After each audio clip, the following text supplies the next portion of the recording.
ناس كتير فاكرة إن التعلق على البار كل يوم هيصلح جسمها، بس الحقيقة الموضوع مش كده خالص. أول يوم مش هتحس إنك قوي، هتحس إن إيدك بتنهار، وده طبيعي لأن عضلات القبضة من أضعف الحاجات عند أغلب الناس. وإنت متعلق هتحس إن ظهرك ارتاح فجأة، بس خلي بالك ده إحساس مؤقت مش علاج.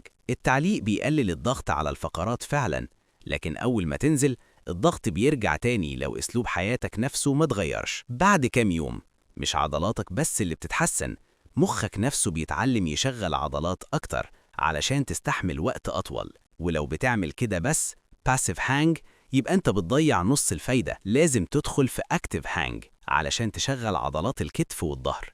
بعد أسبوع هتحس إن كتافك بقت ثابتة أكتر، بس ده مش معناه إن القوام اتصلح بالكامل. بعد 3 أسابيع الفرق الحقيقي بيظهر، قبضة أقوى وتحمل أعلى. بعد شهر هتبقى أقوى، بس لو ده التمرين الوحيد مش هتعمل التحول اللي في دماغك. التمرين ده قوي، بس بسؤال واحد هيفرق معاك، هتستخدمه صح ولا تضيع وقتك؟ قولي في الكومنت.